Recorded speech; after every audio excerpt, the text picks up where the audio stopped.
Alright, that should about do it. Sorry about the delay, folks, but I am back. Thank you for tuning in, if you've tuned in. If you haven't tuned in, that's okay too. Hopefully you're watching this in some form or another. Or I'm just talking to myself, which is also alright. I do that anyway. Um, Welcome back to Mecha Mondays. Today, this Mecha Monday, we're playing Inquisitor Prophecy, or Inquisitor Martyr Prophecy. It's a standalone expansion for the game Inquisitor Martyr, which is dope. Um, where instead of playing as the Crusader, Assassin, or Psyker, you are playing as a Tech Priest of the Adeptus Mechanicus. Practical upshot is that we get Mooks. He's a pet class. So right now I am dolled up with count 'em, two Castellan robots, which are these big. Think of them like if you were playing Diablo 2. Think of them as like a golem, big burly boys. Right now, I can only have two equipped because there's a certain amount of reserved overhead that they take up at any given time, which is something you have to kind of counterbalance. I'm working on improving that. I also have two swarms of these little melee bots. Um, One has claws, and one has a little chainsword. So cute. He's so cute. Um,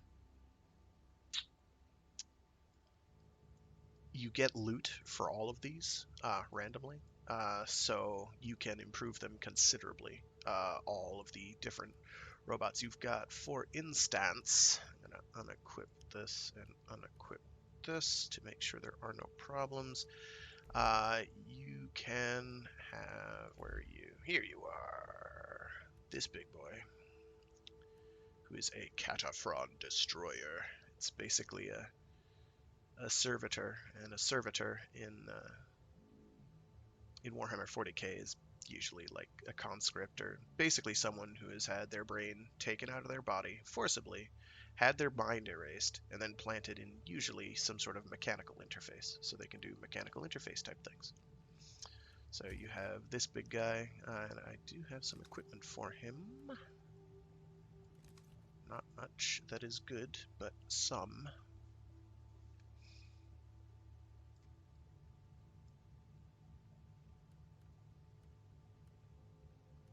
So in Inquisitor Martyr, green is better than blue. Um, so whites are commons, blues are the next level up, greens are the next level up from that, rarity up. Purples are next, and then you have orange, red, and a bright green for your next several tiers. I'm not going to be running into any of that. I may get a couple purples. I doubt I'll get any oranges, and certainly I won't get anything higher than that because that stuff basically doesn't drop till end game, which I'm not at with this character at all yet. Eventually, someday soon.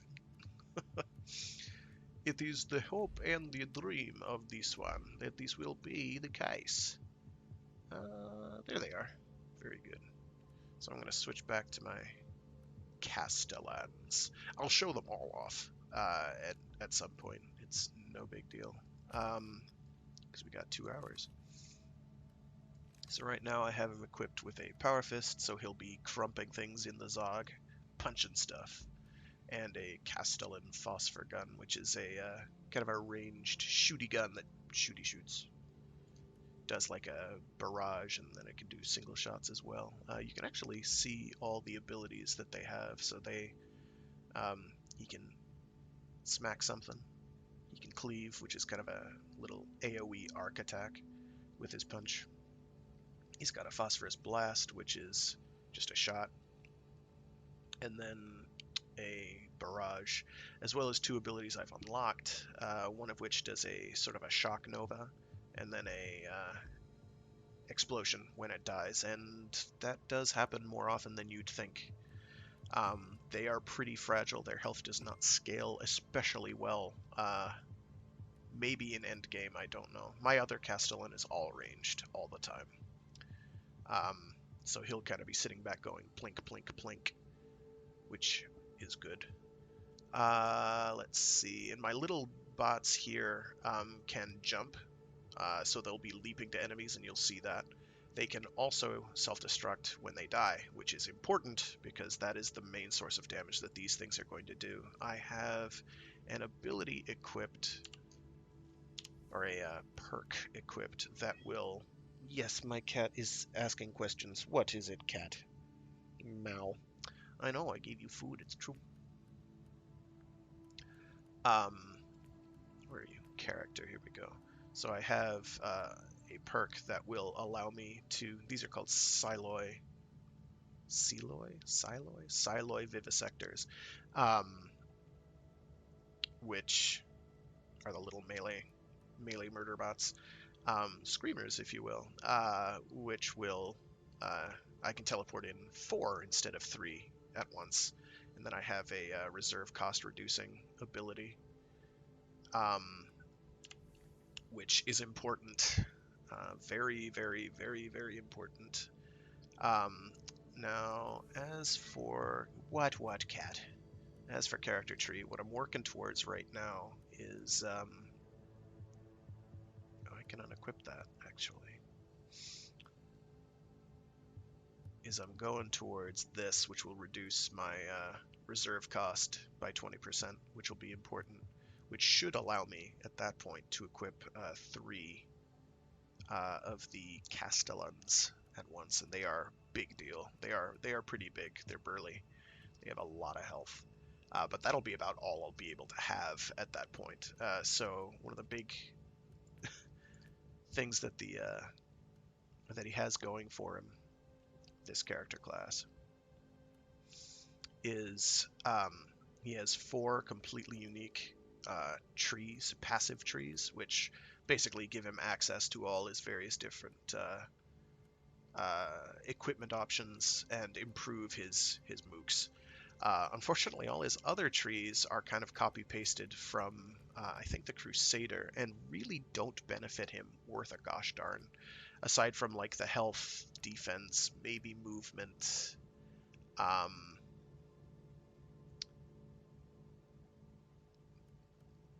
because they increase survivability, but you've got other perks and abilities that aren't going to improve your survivability because you've got mooks. I shouldn't call them mooks, minions. There we go. Let me just check to see if the little store person has anything for me that is new and useful. It looks like that is a resounding nope. Actually, that might help me a little bit, but I'm not really crit spec'd. What do we got? No. Well, maybe, but no. Actually, the eye implant wouldn't be a bad idea. I can't equip that because I'm not the right level. So most of what I'm going to be doing is, right now I'm trying to level up to, I think, 30 or 25 or 30. And then I'm going to be hammering the campaign out, which is a bit shorter than the base campaign because you skip a bunch of missions. You kind of hop in the middle of the campaign, which is okay. Yes, Ursidae, it does have one glaring problem, that it isn't out on consoles yet. That's right, the game is also on all consoles. It is true. Well, all consoles. I say all. I mean, pretty sure it's PS4 and Xbox One. I think it's on both. As well as PC. I'm playing it on PC because I'm a PC guy. It's easier for me. But he's a pretty rad class. He plays, I guess I'd say he plays a little like the Psyker in the sense that he is fairly fragile on his own. Yeah, that makes sense. They had a sale, and I mean, they had a sale on PC recently that made it 50% off. I don't know if that's still going. Which system? Oh, I'm still building up system rep here, so I'm gonna stay here and just keep doing whatchamacallums, the Uther's Tarot. They have made some huge changes with the 2.0 patch. It has changed things immensely in terms of progression. Come on, cat, get out of the way. Thank you. Let's see. Oh, silence the guns. I haven't done a silence the guns in forever. So let's see. What do I have for tarots? I want to increase my. It's not the crucible. It's where are you? The influence one. Is it the hourglass? Ugh, cat, Blocking my vision. stop it. Yeah, influence rewards. There we go. Oh, not bad. That's good to know. Definitely, I think it's worth doing it. I enjoy the game a lot. I know a bunch of people have been very upset with it. Um, I'm not upset with it at all. I think it.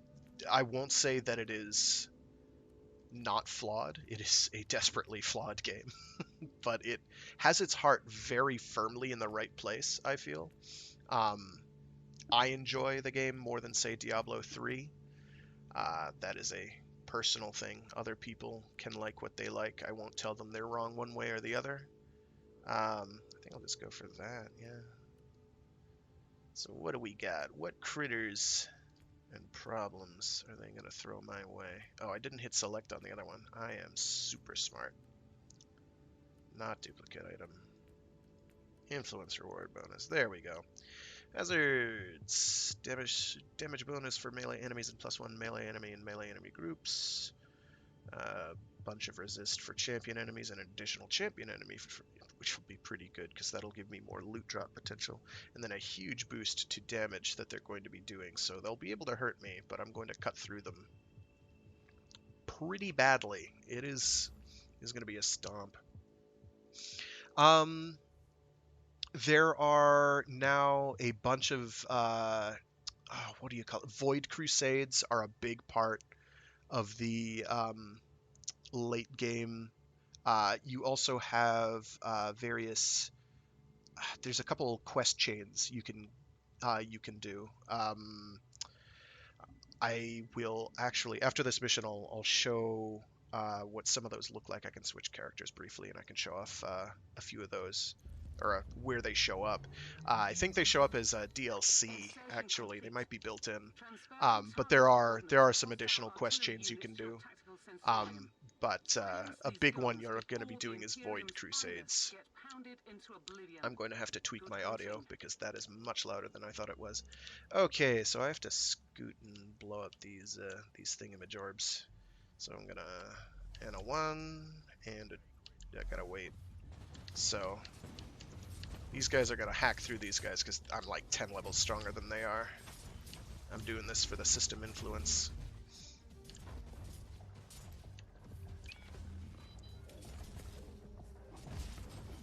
Ha! I punch. Yeah, I am quiet. And I've got to tweak my audio. Let me tweak my audio right now so that I'll be a bit more audible over all the other sounds. That should help a lot. Hopefully that didn't just mute everything, which it looks like it did because I'm not receiving anything on my interface. So I'm going to bump this up to like 30 and see if that pushes anything through.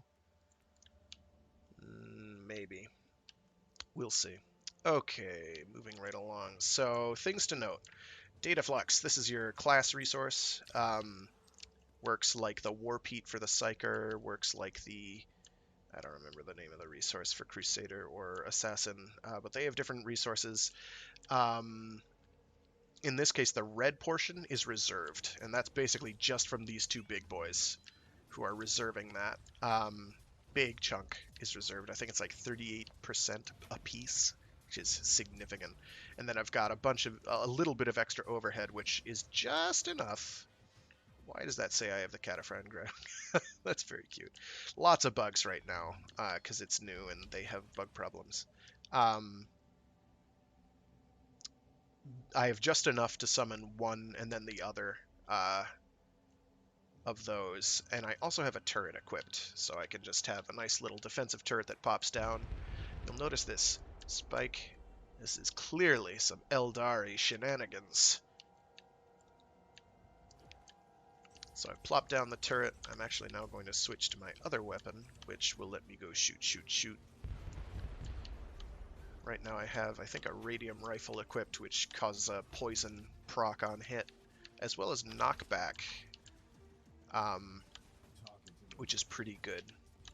Do a bit more of a breakdown on the weapons they added. There aren't too many, actually, that they added. It's just kind of like 4 categories, and like 4 weapons that have like 2 different categories each.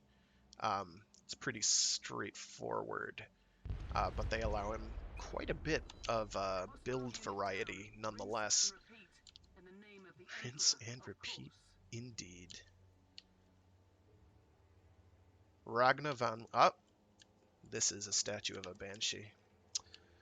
I don't have to worry about Eldar in this particular instance, but they are definitely around. They are added to the game. What do they call them? The Eldari now, instead of the Eldar, because Games Workshop has been doing a bunch of rebranding lately. Not to put too fine a point on it. So I'm going to focus down these Chaos Space Marines, because they're actually dangerous. I'm going to reload while I do that. Exactly. That's exactly it. They do want to change stuff so you buy it again. Because that is their business model, and I get that. I'm willing to accept this if it gives us, occasional interesting games like this one. Ooh, I just got an orange. I did not expect this today.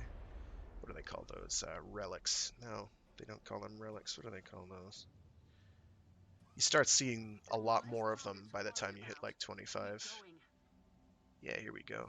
A relic signum, which I'm going to replace. There we go.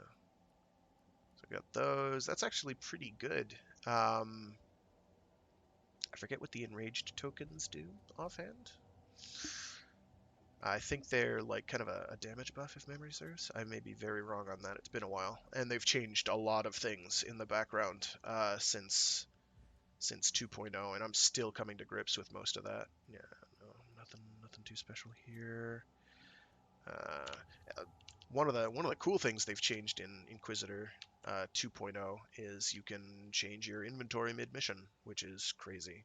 I'm not accustomed to it because I'm accustomed to you set your loadout before the mission and then you have to live with that loadout for the mission, which I kind of liked because it added a certain level of challenge. You had to kind of gear yourself appropriately and try and cover multiple bases, whereas now you can pretty much, aside from like Psyker skills and now this guy's skills, the Tech Priest's skills, you can basically re-gear on the fly, which trivializes certain aspects. Oh, that's right, I have melee equipped. I can't shoot.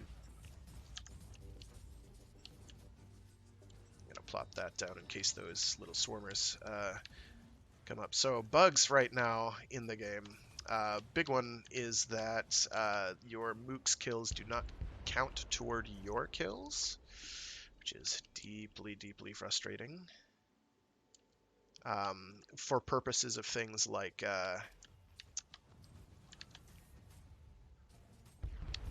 unlocking certain perks, except for the ones that specifically relate to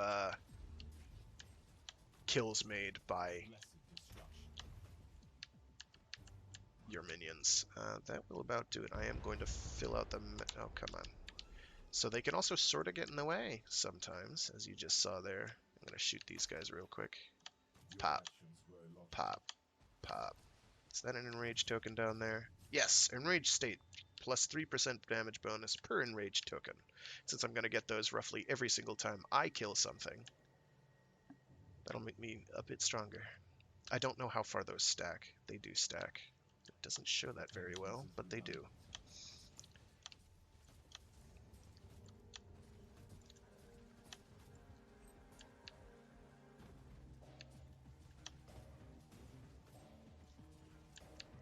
Lots of dead things. I'll probably be doing some harder missions as well, just to show how quickly you can die, more than anything. You can die pretty quickly. All right.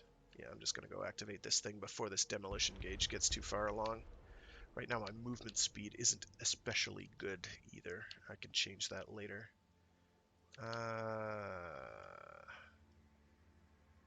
If I get the appropriate gear to improve that. There we go. Now, I haven't found any chests on this level, so I'm going to poke around until I find one. There's usually at least one chest per mission, and those can be a pretty valuable source of either more Eldar stuff, uh, of either resources or indeed improved equipment. So I'm going to go for that. Pop.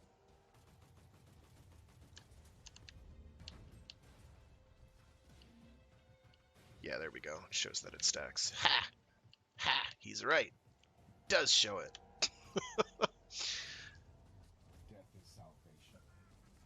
So as far as my late game build for this is concerned, I'm probably gonna, well, I'm gonna be maxing out all my my minion trees, which will get me what I think that'll be like level 75 at that point. I mathed it out, I swear. I figured it out. Um, it'll be around level 75 or 70 or thereabouts. Ooh, here we go.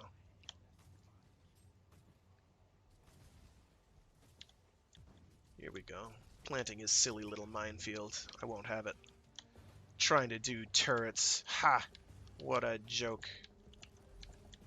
What a joke. He's dead. Oh, my little spiders are gone. They are back now. The explosion they do per death is pretty handy. Yeah, you can see them leaping over there. They're quite nice once you get the skill unlocked so that they can jump, and then the skill, which is, both of those are in your passive trees. Pretty straightforward stuff. I still haven't seen a chest, so I've got to go all the way over this way. They are not easy to direct, is another thing with the AI. Supposedly, the intended way for them to be controlled is you see an enemy and then you hold shift and press left click. And they leap on over or do whatever they're going to do. Now that basically works most of the time. Some of the time. The theory is sound, but it does not always happen that way. Sometimes they'll just kind of sit there. I have loot set on auto pickup because that's how I roll.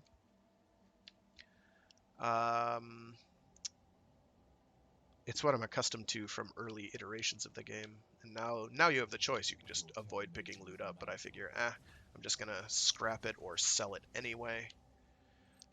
Getting Fate resource is kind of a pain now. It's not as easy to get as it was before because you can't get it from purple items anymore, which is what I was used to. But crafting is a bit more robust. You can tweak rolls on your crafted items pretty substantially. Here we go. Last place I go is where the thing is at. I knew there'd be a chest. There's always a chest. There isn't, however, always a secret area. Sometimes they've got little secret area teleporters, which I find I always look for. They don't show up all that often, but they do happen. Worth keeping an eye out for because they'll usually have like a mini boss and then of sorts, a high level enemy, and then they'll have usually a big chest, which can be very, very rewarding. Get a lot out of those. Let's see. So these are Void Shards, and you use these to create Void Crusade campaigns.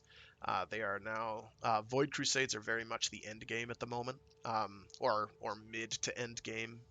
They give you opportunities for morality choices. They give you opportunities for all sorts of other things.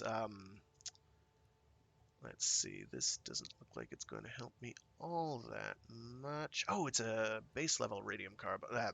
So this is important. This is important. This is what I was talking about before. Here we go. Oh, eh, eh. Good. Yes, good. Fate. I need that. You need lots of fate. For all sorts of things. So, for tech priest weapons, you have arc rifles, you have omniscient axes, you have voltaic axes, and you have radium carbines. Those are the big ones. I don't think there are any others, and that's basically all he can equip, which seems like a massive disadvantage, but it means you can kind of focus your loot as well a bit more, which is good. You're always getting something relevant to you, almost all the time. Yeah, I don't think there are any other weapons you can get. However, within those, there are two different variants of each. So for radium carbines, you've got a radium carbine 2 and a radium carbine not 2.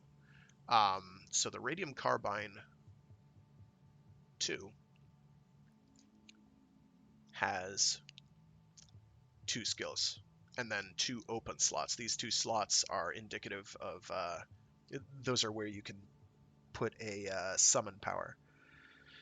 And I'll be using, like I said before, I'll be using all of the summons that I have unlocked at some point during this run, during the stream. Um, but the difference between a radium carbine 2 and a radium carbine 1, for lack of a better term, and you unlock the 2s before the 1, which seems really confusing, but it makes sense in terms of naming. Whereas the radium carbine vanilla only has one skill slot and 3 open slots for summonable powers.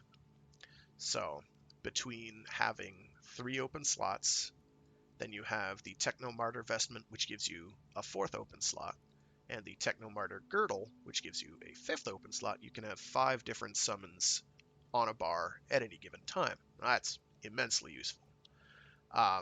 If you're planning on using your summons, you do not need all of those, but it is handy. Why am I not going to have this equipped? What is the practical? Why does it say that the quality is less when it's obviously superior in every conceivable way? Aside from not having dodge, that might be what it is. It wants me to have dodge. Well, tough cookies. Tell you what I'll do. I'll put that in my other inventory location. Does this have mind link? It does not. So the character stat I want to build most is mind link, because that gives me plus 2 points to data flux, which is my class resource, and plus 1% HP to all my battle automata, which are my minions. That's good. We want those. We want strong minions, because they have a hard enough time staying alive. Right now I'm up to the 3 milestone, which gives me 5 data flux gained on automaton death. The advantage that grants, or the little additional bonus that isn't readily obvious, is if you've got, say, those Psiloi, the little melee bots, the spider bots out. Excuse me, drinking water. If you've got the spider bots out and they're damaged, those, when you respawn them, they count as a death. So you gain most of their cost back, because they cost what? Let me find out what they cost. They cost... Oh goodness, it does say it's got the flamer. Well, that is just unfortunate. So that's another bug that they haven't fixed yet.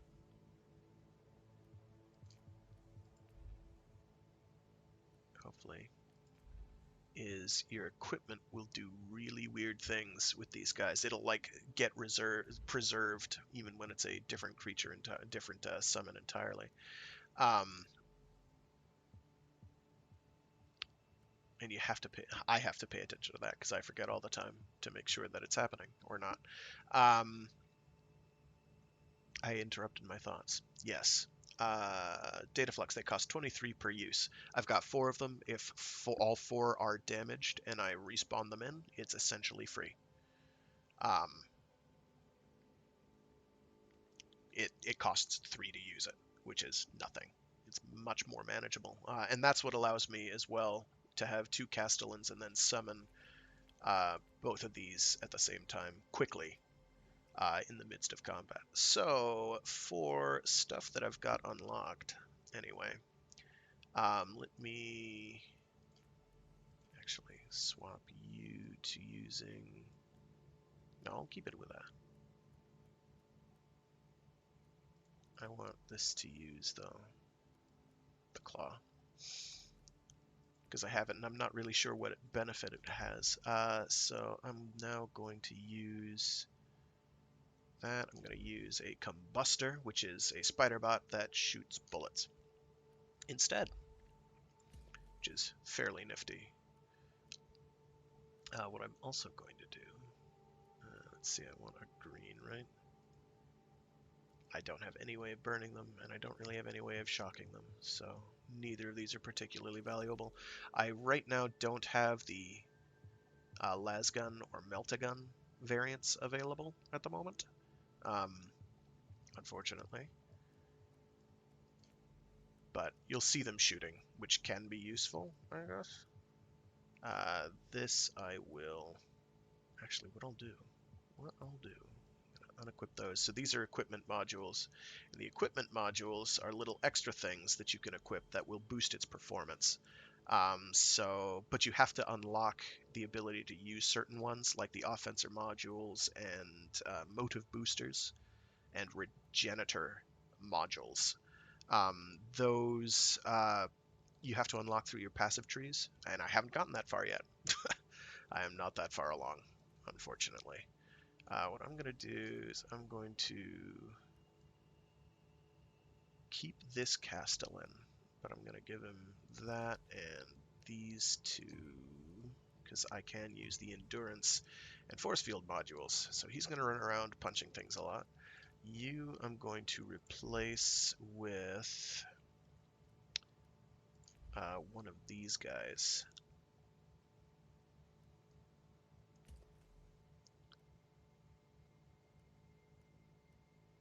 And with him, I'm going to... I'll go with the flamer to start, or the grav cannon and a flamer to start. So what that basically means is he's going to go around. The grav cannon allows him to... He'll sit there, charge up, and shoot out a beam that hurts a single enemy pretty substantially. Let me select away from all that. That's not what I wanted to do. There we go. Here we go. Crush. Shoot. Channeled single target attack that deals continuous physical damage over its duration, and then the flamer, which will make him pretty good up close. Hopefully that will never happen, but it'll happen all the time because that's how it works. If you want him to sit in the back, which is where I feel it's more valuable, you'll want to equip the Phosphor Blaster instead, but I don't have any equipment for the Phosphor Blaster. But I'll go with that for now, and the... actually, I'll do the Plasma Cannon as well, so you can see that. And then I'll show off the other way around. So this... Actually, Plasma Cannon Flamer will give him great AoE ability. He'll be able to do crowd control pretty handily. But I'm going to keep it so that he stays at range, which should help him quite a bit in terms of staying alive. Etc. Let's see, for... Oh, I have another murder bot I can use, so let me swap you out. The interface I'm still getting used to. Swap you with one of the ranged bots. Select. I'm going to unequip that. I'm going to swap you for one of these. I do not have all the abilities unlocked on these, unfortunately. It has a charge ability. It has a AoE ability, which I unlocked while I was trying to unlock something else. It was on the way. Right now I don't have any weapons for it at all, other than its default Cataphren Power Axe. What I want is the Great Axe, but I have to unlock that. And I'll do a breakdown on the trees as well. And with the Great Axe, it does AoE attacks, so I'm looking forward to that. The few times I've used this one, the Cataphren Vanguard, I have not been overly thrilled, to be honest. I have not been impressed. Um, but it's a thing, it's available. So for turrets, right now I only have the bolt gun, Tarantula bolt gun available. But you can unlock a flamer variant, a missile launcher variant, and a lasgun variant. I don't really know what the purpose of having the lasgun variant is, other than doing heat damage, but I don't have it yet, so for all I know, it's really good. I doubt it, but who knows. Right now, the Tarantula bolt gun puts in work. It hurts. It hits things hard. It's quite handy. Flamer will be good if and when I unlock that. But for now, I'm going to swap it for the Voltageist turret, which has a 20% cooldown reduction for all allied units in its range. I haven't noticed it much on my allies, but I have very much noticed it on me. It is immensely noticeable. However, it can also be given two different variants in addition. Um, the Alpha turret and the Gamma turret, and those are basically healing turrets. They heal. One does, I think, a like a straight up heal of an individual target, like a healing blowtorch, and then the other one is just kind of a healing aura, if I recall correctly. Um, right now, I'm just going to use the Voltageist. Because you'll notice I'll be able to show off the difference and how it is in fact working on me at least pretty easily. Let me just double check my costs here. Data flux reserve is 38. I should be able to do both of these. They are expensive, so it's going to be a little tight, but we'll see what happens. If I can't use one, I'll do another run. It's no big. It's no big. Ooh, execution chance from kills? Interesting. Very interesting. I'm gonna sort through that in a minute. So the skill trees. I'm trying to cover a lot in a short period of time, so it sounds like I'm rambling and going crazy and acting really manic, which I'm not. But what we're doing. So breakdown. So you have construct specialization, construct offense, construct defense, and construct ability. Construct specialization is basically how you get the various different variants, i.e., weapons that you can equip for your minions. Uh, so right now I have the plasma cannon for the Cataphren Destructor or Destroyer. Um, there's the Tarantula launcher, there's the Flamer Tarantula, and there's the Tarantula lasgun. There's also Meltas for the Siloy Combustors, which are the ranged spider bots.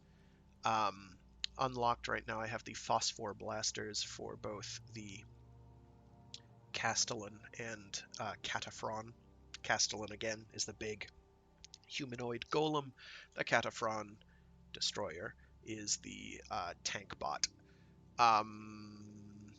Where is the melee? Here's the Great Axe, so that would take some doing to get. So I'm looking at these, and I'm looking at the way I've built my trees so far, and I'm thinking there's some serious optimization I can do, and I have a bunch of respec tokens available that I can use in a minute. So let me go to constructability. Constructability tree is oh, sorry, let me rewind. So construct specialization is for all your various different variants. The little passives in between are minus 5% to data flux to all summon skills, as well as a cooldown reduction is another available one. It's what do we call those? Keystones. Keystone ability is Voltaic Communion, which will give minus 20% to the data flux reserve of all summon skills. That means stuff like the Castellan, that means stuff like the Cataphrons, and that's important because that gives you much more overhead for summoning things in on short notice. Alright, that I think covers that pretty well. Construct ability, the other tree I've been putting a lot of points into lately, is the tree which garners all these little passive abilities that your robots can have, such as the self-destruct wafer, which makes your little melee spider bots uh, self-destruct when they die, which is good, as well as explode for the castellans, the big golem types.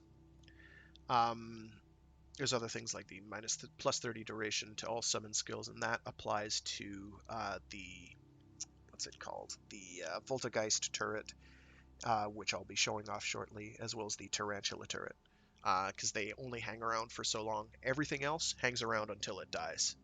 Um, there's the AoE shock. Its keystone ability is the Relentless Constructs, which is minus 30% cooldown reduction to all summon skills with more than 1 second cooldown. So, Cataphrons, basically. Cataphrons. Um, well, actually, I think the spider bots and everything has a greater than 1 second cooldown, come to think of it.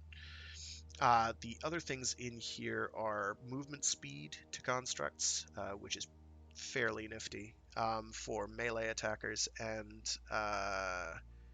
combat activation range for melee type constructs, which means they are more likely to aggro something from a further distance, which is also good, so that something doesn't say, hey, I see the tech priest, I'm going to shoot the tech priest. Instead, my little murder bots are like, oh, let's jump that thing. And they do. It's really nice. The other one in there is you unlock the equipment module slots, which allows you more modules at once. That covers that pretty handily. Construct defense I've spec'd into a little bit, because this is important for keeping them alive. Right now I've got damage reduction to constructs, and plus 1% HP regeneration per second for my constructs. This is very nice. I should probably get a bunch of these others. The defense tree is going to be a high priority. It's going to be important. It's also where you have the Voltageist skills, the Alpha and Gamma turret, respectively, as well as the Regenerator module and Defensor module, which I haven't gotten any of. Constructs become immune to knockdown. I haven't had them have to worry about that yet for some reason, so I'm not too worried. The keystone is all your constructs get a 500 HP shield, which is kind of a big deal. The keystone abilities, by and large, are quite good. The two I'd probably prioritize most so far are construct specialization for that data flux reserve reduction, and that just everything gets a shield. That's crazy. That improves their survivability by 500 health, which will mean nothing late game. Absolutely nothing. But it's something now. And then you have Construct Offense, which is your damage bonus stuff, as well as your passive damage bonus buffs, as well as here's some survivability for melee constructs. For 100 HP gained on kill and 5 HP per hit, which can be pretty good. I had that early on, and it was working pretty handily. I switched away from it so I could get some more weapon variations earlier. You also have Motive Booster here and Offensor module here somewhere. Yeah, Offensor modules are there. You also get the Last Stand protocol, plus 20% damage bonus to constructs that are below 50% HP. That can be fairly useful. I don't know if that applies to their self-destruct. If it does, that would be pretty epic. Suppression damage bonus, doing more damage to enemies that have suppression bars is always good. Physical damage bonus, which is for just kind of generally useful, except for all the constructs that don't use physical damage. 1% damage bonus for every 5% of current reserve. So you can reserve quite a lot, and you just get a bit of extra damage for it. Where's the other one? There's another one here. Heat damage bonus, which will also be useful. A lot of your constructs use heat damage. Motive booster module, and then melee damage and range damage, as well as the keynote, which is a 5% damage bonus to constructs for each existing construct. Now, This is where it becomes Inquisitor math, mather. So with that perk I have, that gives you plus one of the spider bots, the melee spider bots. Um, so you have four. You have four in a batch. You can have 5 slots filled just with those. Um, so that means you'd be getting 4 times 5, which is 20, times 5%, which is pretty damn substantial. You double, straight up double your construct's damage, which is burnanners. Except you'll only be having the melee ones, which are tiny and don't hit especially hard, but they swarm things very handily. I'll show that off as well, just entirely dedicated to swarming. That can work out very nicely, and I'll show that off because that's fun. So that's pretty much it. All the other trees are basically identical, I think, to the Crusader, if memory serves, and that unfortunately means you have stuff like, um, where is it? There's one here that's like only going to work. Oh, where is it?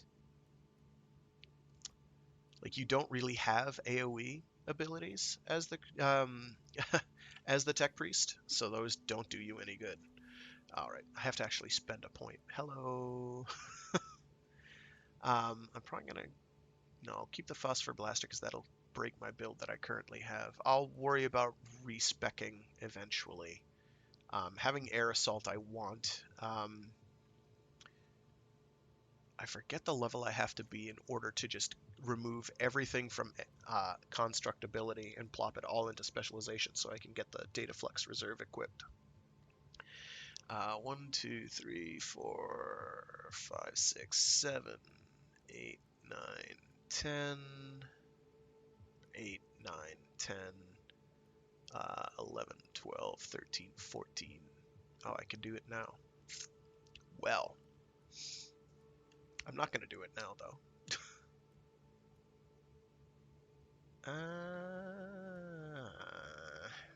I should probably spec into offense.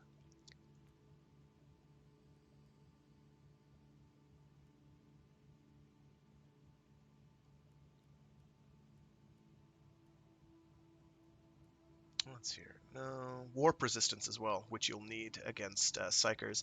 That also reminds me, additions that have been made to Martyr.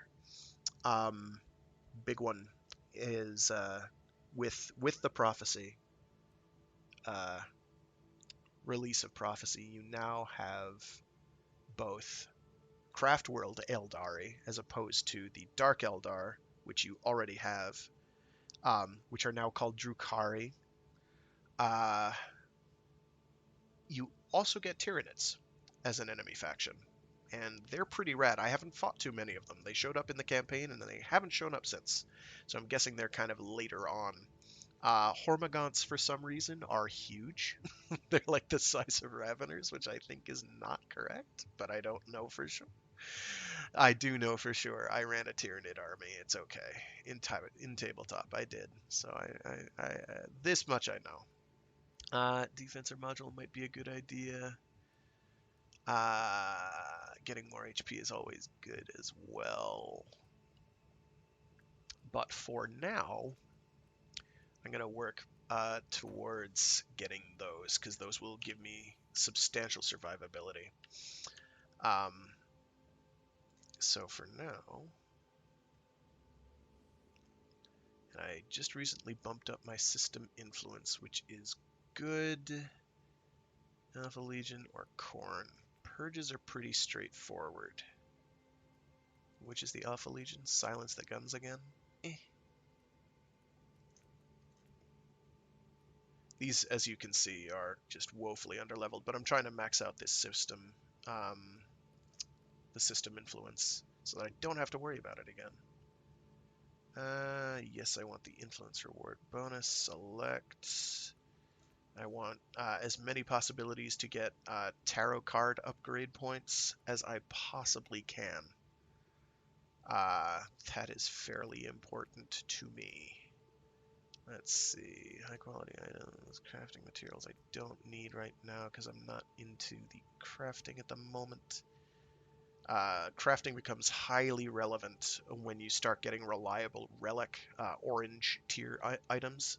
That's when you're going to do mountains of crafting to switch out affixes and the like, and I'll show that as well. Oh, right. I had said that I was going to show how the other missions work. So other things and I'll show that after this one, I promise. I promise. I just realized I didn't select both my minor arcanas. Gosh darn it. So this is going to be a weak mission. Weak. They're going to be too weak.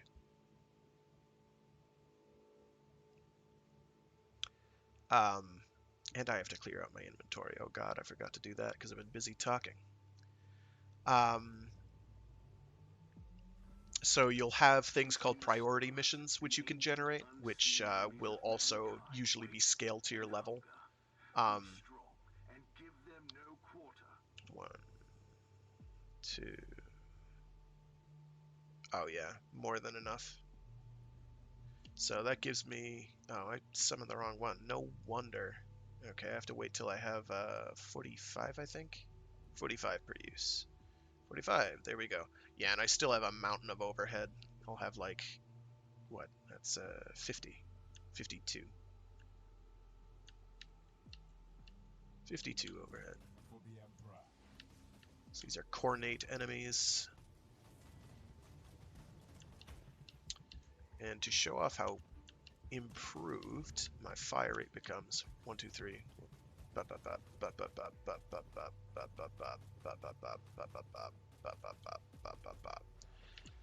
And compare contrast to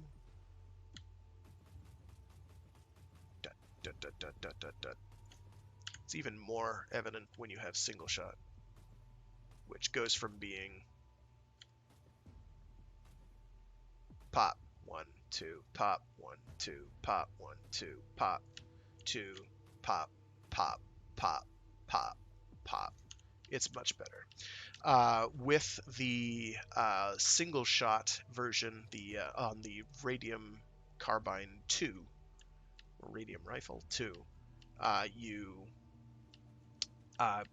can use the knockback to pretty much corner things really effectively. You just knock them into a corner, and they're like, oh no, what do? And you're all like, shoot.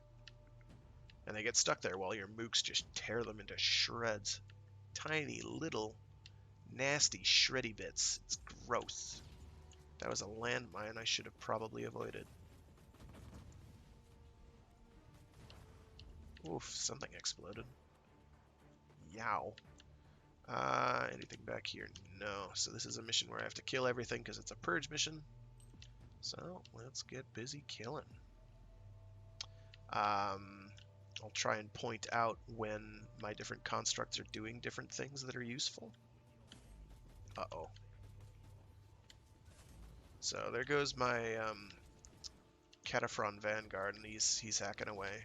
So he just shot a plasma cannon shot. That's that orb that's there. He's going to do a plink. That's a phosphor shot. You've got this little guy who's shooting his little auto guns, which I want a second one of those now. Keeping those alive seems really hard. They're fragile to begin with. You have to be careful when you're doing that because they will run over there. Fragile to begin with, and they don't always hang back the way I'd like them to. But when they do hang back, they can be pretty nice. Some decent suppressing fire. I think I'm hoping anyway, the Melta version variant will be somewhat better at actually killing things, but it'll also be closer range, so it'll probably die all the time. I don't know.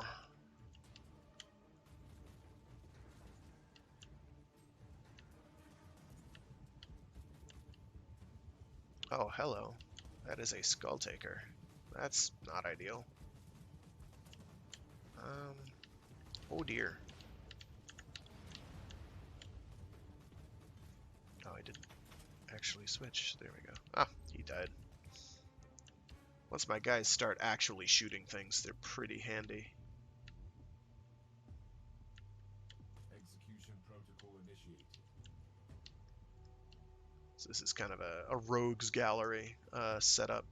Um, going with dual Cataphren destroyers, the ranged tank bots can be quite strong. So long as they've got something else that's diverting attention, like the Castellan, like having some melee spider bots.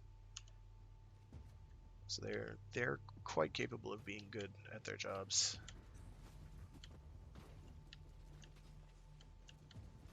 Ah, shoot. Of course you set off a trap. You would, wouldn't you? Well, they took care of it, so it's no big.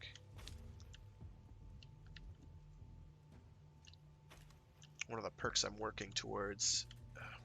there's another one. Ow. Ow. Ow. Is, I think there's something that requires me to take heat damage, and there's something that requires me to get,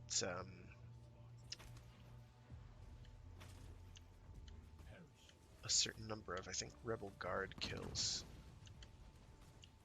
And, oh, and open up, inoculator boxes. That's another one. I think that's one of the passive stat points. So I'm always keeping an eye out for the little syringe icons, inoculator refill syringes. And also not using my inoculator at all is another one. Ow. Just blood everywhere. Taking fire damage, I'm pretty sure, is the one I have to do for my... oh no. Oh no. Get away. Get away. No. Do not want. Yikes. Fortunately. Hop and cover and reheal. Easy. So, I have to check the status of those. I don't have to blow those things up anymore. I finally got that one. It took... Christ, it took like a year. Because it kept getting reset for stupid reasons. Urgh. Have to be really careful doing that because your little minions love to just run on over and get killed.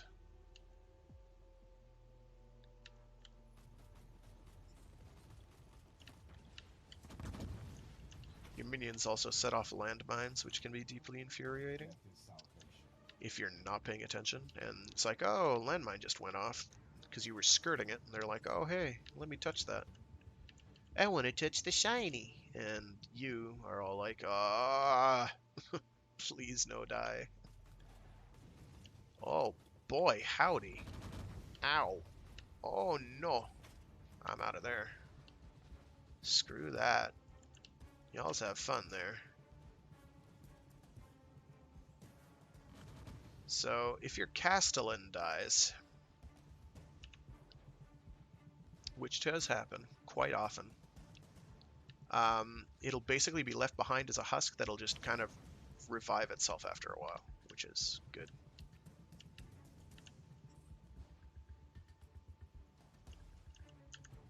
And I'm going to save up my energy here so I can make one of these and really plink away at this guy.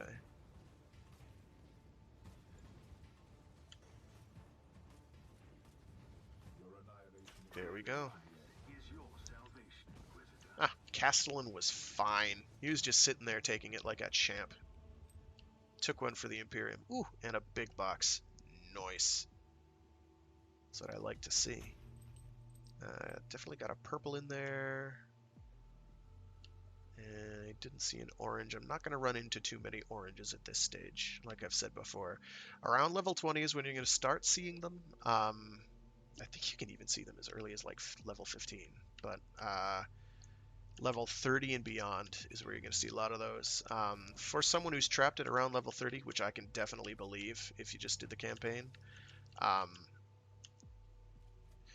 You're gonna keep your eye out. You're gonna want to do just kind of a lot of it's going to be unguided, but you're going to get priority assignments that are going to show up. And I should be able to show off some of those. Not with this character. I'll have to switch characters, so it'll be less of a Mecha. Ooh, side quest. Need side quest. Sorry, that got me very excited there. So, I want that.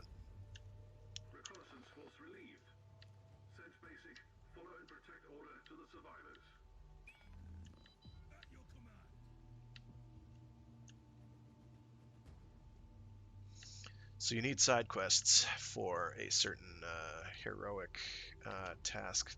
The billet. Oh, sugar. I may have to get out of here real fast, so I'm keeping an eye on my health. Villain class enemies. These are not on my level though, so it's not going to count for anything that I need to kick villain kills for, which saddens me. And Castellan's doing okay. So with the Castellan though, you can, instead of resummoning him in, you can repair him. It does, I think, 3% per second, and that stacks with the 1% per second.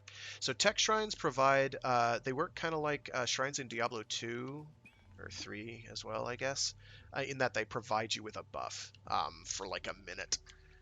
They tend not to last very long, but that one I got was a buff that I believe increased my my damage. So they can be pretty handy in a pinch, but generally I don't rely on them because they don't show up all that often. As you probably have noticed, they are not a common occurrence. If you can get one, great. They do not provide, as far as I know, any negatives whatsoever. I think there's a defensive buff. There's a offensive buff. There's another one that I can't remember. It's probably another form of defensive buff. Maybe movement speed? I should have looked for that. Oh well. That was really, really not smart. Oh well, I didn't die, so it's all good. I'm just gonna walk over every landmine in this place, though. Shoot it. Thank you. Thank you, plasma cannon shooting friend. He's gonna set that off. Boom. We're almost at the end here, which is good, because this one has not been well done for me. Oh, there's a big honking group over that way. I should have saved my energy. It regenerates. Actually, your data flux regenerates really quickly. I've been very happy with how quickly it regenerates. It's not lightning fast, but it's not at all slow. Oh, why am I in this menu? I don't want to be there. No, I do want to be there for this. For heat damage, I am about a third of the way towards unlocking that. So with your relic weapons, ancient relics, they have little tasks you have to do in order to unlock the stats that they're buffing, which is deeply infuriating because most of them don't work when your minions kill things. So it's been a slog for this one. I've had this thing for days now, and I haven't made much progress. Alrighty, yes, do that, and get knockback spammed. There's another Skull Taker. He dead. He's super dead. Wow, that was easy. And I got that big chest earlier, which was good. Yeah, I didn't select all my whatchamacallums, all the taros. I should have remembered to hit select. Yeah, that's the thing that I have a hard time remembering to do, is confirm that. Always confirm it. And make sure you've hit select on it. Okay, rewards from the Holy Ordos. Let's see. An inoculator that boosts logic, which I don't need. Actually, that is better than what I have. And so what I'm looking for is a boost to Mind Thing, what is the mind thing? Mind link. Okay, so what I'm gonna do is I'm going to see if I have no cons. I'm gonna sell all my blues. Blues gone. Fair jump in cash. I've got to take all this garbage and move it in here, where I'm gonna go through it with a, if not fine-toothed comb, then a comb that has teeth. Well, I just clicked on the wrong one because I'm super intelligent. I'm gonna do my inventory management, and then I'm gonna switch characters briefly so I can show the that thing, the priority assignments. Let's see, data flux. No, that doesn't help me. No, that doesn't help me either. Digital weapons I don't need. That boosts bionics. I need it to boost mind link. That boosts bionics, but it only boosts it by 1. That boosts logic by 2. What does logic do? Logic is the damage stat, which I don't really need, except for maybe the movement speed, which is good, and maybe Gloria Mechanicus, which is the 10% damage bonus to you and your existing automata for 10 seconds after teleporting in a new battle automaton, which is pretty substantial. But you have to get that to 25 for it to be worth anything to you at all. Whereas Mind Link is useful pretty much the entire way through, and Bionics is basically useful for you because it gives you more durability, which is generally regarded as helpful. Neural implant, no. Even though that boosts, gives me an execution chance for basic attacks. So execution stuff, normally you have to fill out the tree, but you don't have to get them. The only classes that's relevant for are assassins and crusaders. Psychers, as far as I know, can't get them at all unless maybe there's an item that has stats like this that can give you an execution bonus on kill. And what that'll do is it'll give you, if you look through the execution tree, which I can't on this character because it's not available, for tech priests, you'll be able to see you can get like health buffs on execution, you can get damage buffs on execution, you can restore your suppression, movement speed, a whole bunch of other really useful stuff. Execution builds can actually work for you, but it's not always obvious that they're happening, except if you're looking at the little icon in the corner. Let's see. I'm gonna move that there. No, no, that doesn't help me much. What does this do? Damage bonus versus physical vulnerability. Yeah, okay. Don't really have anything that works for this, but okay. Actually, this boosts my knockbacks, so switching that to the other one might even be better. I'm gonna keep the one I have because it boosts my damage more. Let's see, what do you do? Slightly less suppression resistance. Oh, 1 bionics and 2 logic. So bionics I definitely want to keep points in, but I can afford to switch to this. That's a net improvement. But Mind Link is the stat I want to bolster at the moment. The more of that I can get, the better. No, that's Voltaic X2. I want a Voltaic. I want a 1, not a 2, if I'm going to upgrade it all. No, no. But that has a lot going on, for sure. Let's see, 2 logic. No. No, no. Negative. I want as much data flux as I can get, so that reduces my data flux a bit by 3 points. Admittedly, not very much, but it is a reduction, and that's not okay, says I. Okay, so I can now safely sell basically everything here, except for maybe you. No, including you. So I'm going to go and dismantle do I have any purples over here? No, I do not. I'm going to dismantle all my purples. Gives me a bunch of crafting mats, and I'm going to dismantle all my greens, which gives me a mountain of crafting mats. The main use for crafting mats at the moment is bolstering your Cabal stuff, unfortunately. You do need it for crafting, though, so it is important. This boosts my mind link by 2. Yoink. No, I don't need a personal teleporter at all. Signum doesn't help me. That doesn't help me. That doesn't help me. None of these help me. I really need upgraded armor, though. That's another thing I need. Ooh, that's a big honkin' chunk of suppression resistance, as well as an extra point in mind link. These are all very good things to have. Soon I will have Elimination Protocol plus 10% damage bonus for the Battle Automata. This is good. This is desirable.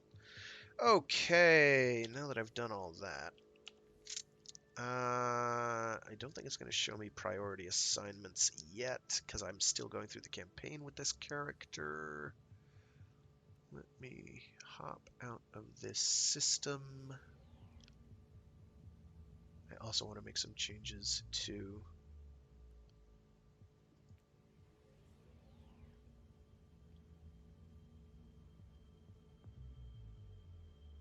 my skill loadout. Yeah, that's just for the campaign. Okay, so what I'm going to do is quit out and switch characters. Yeah, a bunch. She gives me a mountain of possible recipes, and I've gotten a lot over because I've been playing since day one. Actually, a bit before day one, strictly speaking. Let me switch to not Rincewind Hyperion, my level 50 Psyker, who got to 50 before the cap was changed. Now the cap is very high. Okay, so you have Cabal Directive. You can ignore that.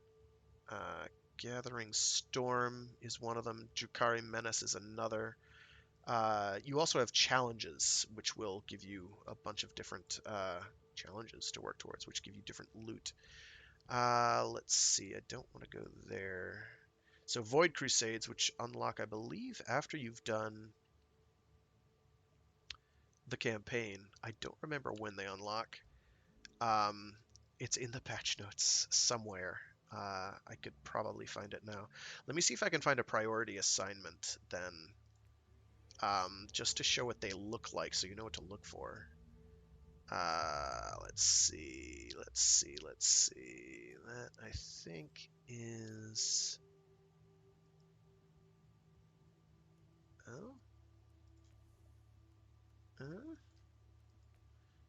So these, Chaos Undivided is one of the little mini expansions. It's basically a quest line. Um, the Prophecy Gathering Storm. This is the build up to Prophecy, because there's a Prophecy segment for your non-Tech Priest characters. And here I've got Terra Incognita. I think this is a priority assignment here. Nope, that is the campaign mission. Sugar. There is a way to generate... Is there a way to generate them? I don't remember now. Oh, yes, there is. Ha! One sec. Let me just get out of this menu. If it's still there.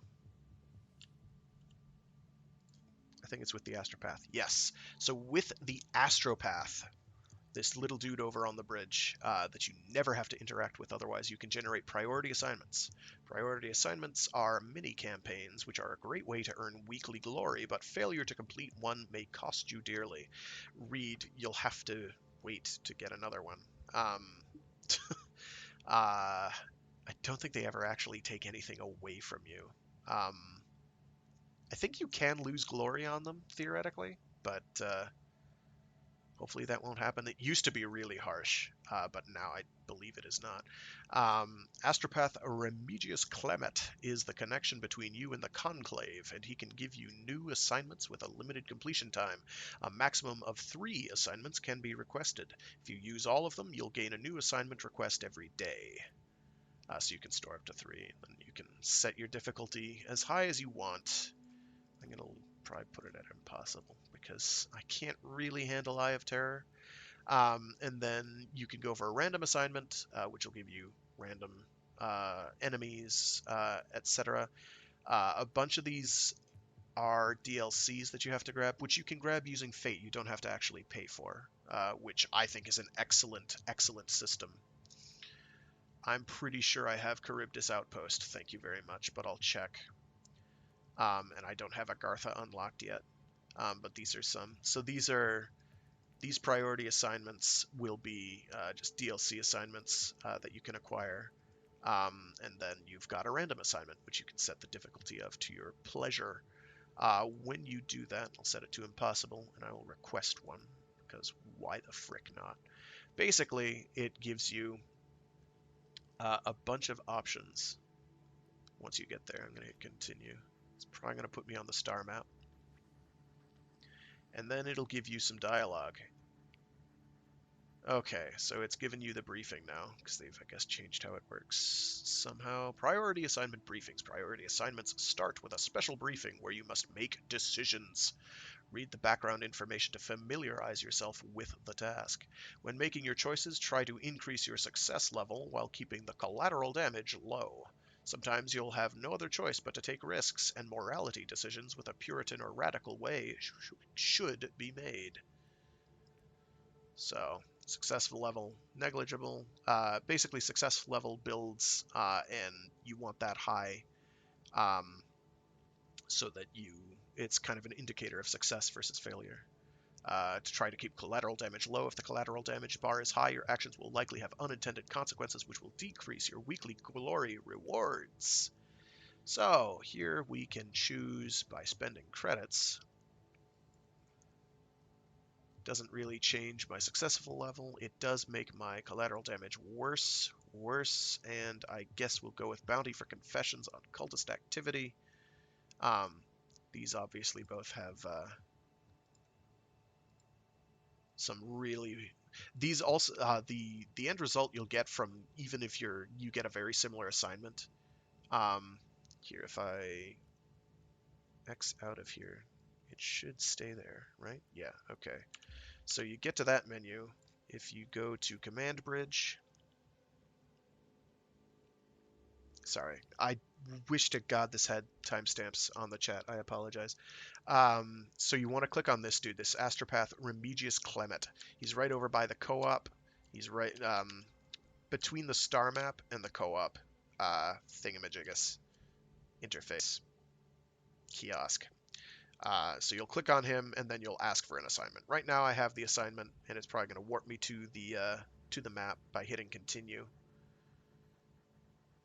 Yeah, okay. That is on the main menu here. Let me. Sorry, I answered the wrong question. On the main menu, at least on the PC version, it's very possible that the console version has it all built in. I don't know. But let me quit. Let me see that this is showing up. Yes, it is. Right here, where it'll say Desperate Crusade. And if you click on that icon, which I just did, it shows you all this other stuff you can get. You can get like Hollow Bliss, for instance. See, I'm pretty sure I have Desperate Crusade, so I don't know why it's saying that I don't. It's very interesting to me. Yeah, I have it. It's Right here. Ah! It's got the check mark and everything. I don't apparently have the Herald Cherub, even though I thought I had that too. But you can get cosmetics as well. But the primary practical upshot is the various missions. Failing that, if you've got it on PS4, then it should be on the PlayStation Network store. So yeah, when you're doing a priority mission, which Desperate Crusade would count as, which Forgotten Arsenal would count as. You can also replay them as well. After you've completed one, you can redo it whenever you like. And that can be very practical. Some of them have some pretty good stuff. Maelstrom of Carnage, for instance, has some good repeatable content on that that can be quite nice to have. So what I'll do with my Psyker And I know this is supposed to be a tech priest only, but it's not right now. So we're just gonna. What's my psyker build again? It's been so long. Oh, okay, yeah, we're good. We're Gucci. I know what I'm doing. I'll figure it out on the way. So I want to go to this dude. Yes, I should probably turn that off. I want to hit continue.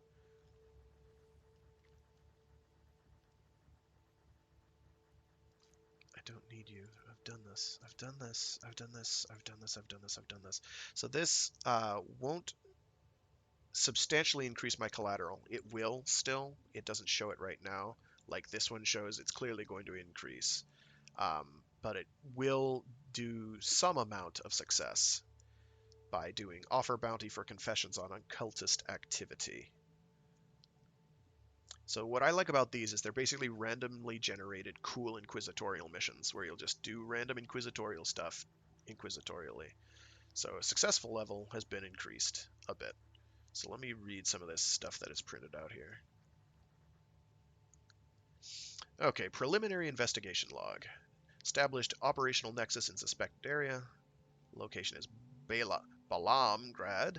Day 4, a Throne agent established contact without authorization. Detailed report of the security protocol breach was posted. No mortality this time.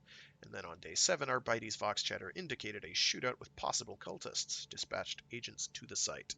So now, for case update, we shall pursue one of the following leads. An automated heretical broadcast was captured, or hundreds of severed limbs were found in a sewage facility. Well, those are both pretty horrifying. So I'm going to pursue the hundreds of severed limbs arbitrarily. So what you can do there as well, you can buy advantages. This mission is going to stomp the shit out of me. I can tell already, because I'm not used to playing the psyker. I haven't played the psyker in a while. Plus 5% mission critical hit for chance for the mission. 10% damage bonus. Enemies will be reduced to 90% health. I got the money. 90% health. Although crit wouldn't be a bad idea because I think I run on crit. Oh no. Okay, so for some general stomping. I realize a big part of the difficulty for me is I don't know what the interface on the console version looks like, so I can't tell you for sure where they'll put things. I believe you can. It should just be from the main menu. You should be able to do it there. If you can't do it there, I guess check the PlayStation Store, but you should be able to do it from the main menu. I believe that feature is intact there. Okay, 1, 2. Hip, hip, hip. Uh-oh. You did. So I've got a lot of vulnerability at the moment. Invulnerability inflicting, which makes me deal preposterous damage. Yeah, okay. That does nothing. Peace out, dude. Okay, so my Psyker is still absurdly strong. So they have not substantially nerfed the Psyker. That is good for me. Not so good for other people. I'm sure someone will be upset about that, but I don't care. I enjoy the Psyker. Beep, boop, beep, boop, dead.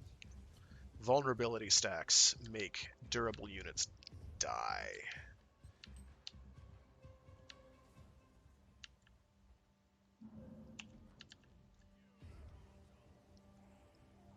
Also these units too, but durable units is where it's really noteworthy. And on crit I get some preposterous bonus as well that I can't remember off the top of my head. I also have a build that's keeping my warp heat absurdly low. It's really useful. I highly recommend it. I wouldn't say it's required or mandatory for Psychers, but it pretty much is. He's not hurting me. And this is a mission that is higher level than I am as well. I don't remember all the equipment I have. I've got a bunch of pre-2.0 ancient relics equipped, which is going to make me pretty tough.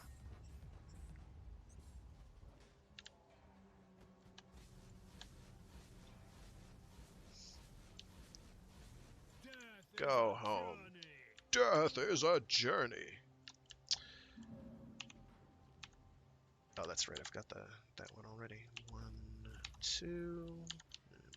Oh, I wanted to get the range defense one. Too late. Too late. We're not doing it. So this is for single targets. It is not great against swarmers, though. But that is. So. Off with you. So things I'd like to note about Inquisitor Martyr. The voice acting is pretty good, even when it's bad. I need to kill that turret. That is another thing to note. Ow. Do not want. What was I doing? Which is that? Oh, extermination. Yeah, let's get that going, huh?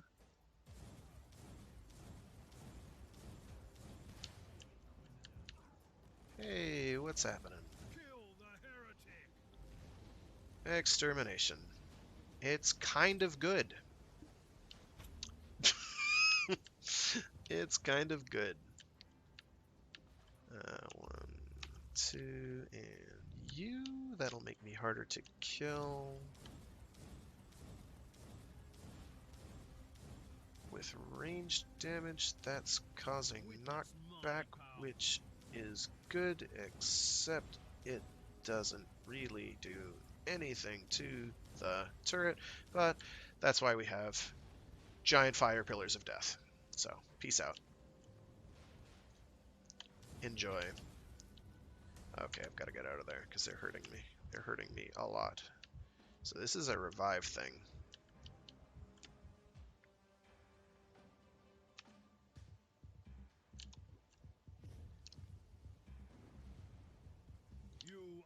He did. He did.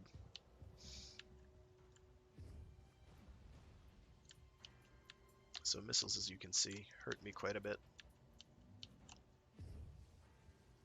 Fight fire with fire. 1, 1. So Death Augury should revive me from the dead, but I'm not going to leave that to chance, because sometimes it doesn't work. I've had instances where it decided, hey, I'm just not going to do anything. So yeah, clearly this inquisitorial investigation is hopefully turning up some leads, because these guys, there's a lot of cultists here, and cultists are bad news. Now I'm hoping with the Tyranids that it's, because all I wound up fighting in the Tyranids was like your usual Tyranid stuff, but in terms of combat forms, Raveners, Warriors of 2 different stripes, Hormagaunts, no Termagants, Zoanthropes, which were terrifying. They were scary. And I think there's Hive Tyrants you can fight. I have not encountered any Gene Stealers, which are like inquisitorial bread and butter. Like, whenever I did Inquisitor tabletop campaigns, and I did some of those are fun. I like, if you want a Warhammer 40k RPG, like tabletop RPG, the Inquisitor tabletop RPG is a ton of fun. I recommend it highly. If so long as you've got, you know, like a decent DM, which is always the thing you want anyway. So, did I not cast it? Yeah, I didn't cast it. There we go. I need unholy codexes anyway for Cabal stuff. Whether they got rid of it or not, I mean, you can still. I don't know about if they're releasing miniatures anymore or not, but if you can get the rule book somewhere, you can still play it. There's no reason you can't. It's tabletop. It's got permanence. Get out of here with these landmines. Get out of here with this plasma pistol. Get out. Oh, fine. Don't get out. Be that way.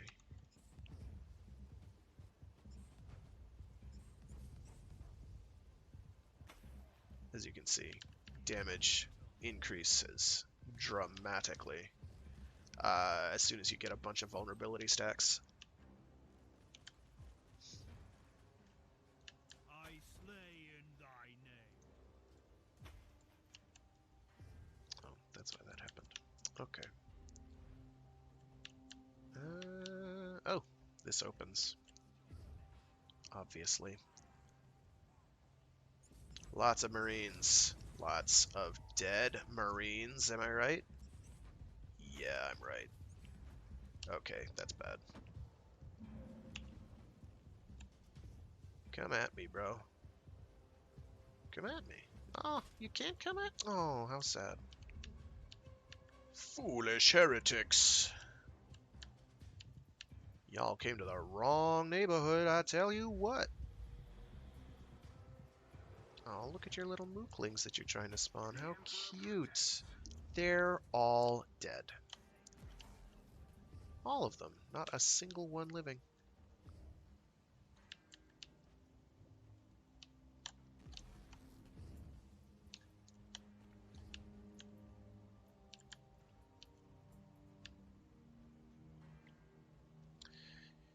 It truly, though, it would be kind of difficult to get a hold of a copy, but I'm pretty sure you can find one online somewhere in certain locations, reputable or otherwise. They should be findable.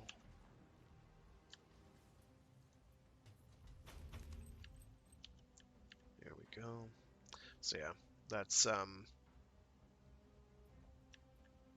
that'll show off what the beginning of the next mission looks like, so you have some idea of what that's like when you're going on a priority assignment. That's right, we'll go all the way. Hello.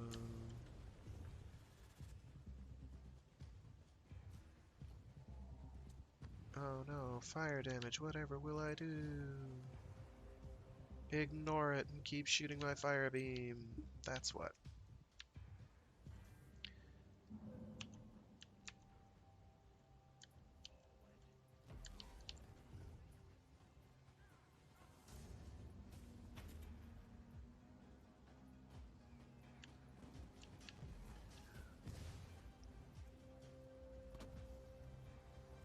Witness the glory of the Emperor. Oh, fine. If they're gonna be this way, they can be this way. It's okay. I just need my extermination to recharge a lot quicker than it's doing. And I can take care of all of this pretty handily. These little guys are nothing. They'll just die to my fire aura. And you'll go there, and boop. Off with you. And that is how you kill crowds. Ideally, you want to have pretty high cooldown, so that, or like, there's I think a cooldown on hit you can do, or a cooldown on status proc or something that you can get that makes extermination a truly absurd build. I clearly am not built for that.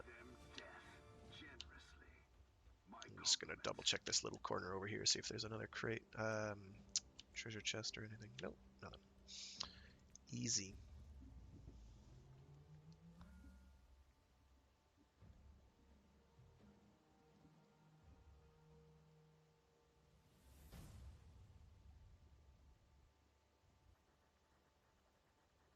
Purge complete. We found a hidden sanctum filled with the still living torsos of the self-mutilating cultists. That seems like a highly impractical way of getting your cultist act together, is all I'm saying.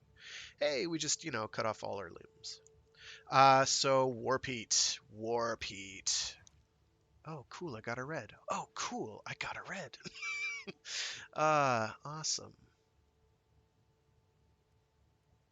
It doesn't help me. That is a shame. That doesn't help me at all either. Oh, no. Well, these are all good to have in any event. So Warp Heat.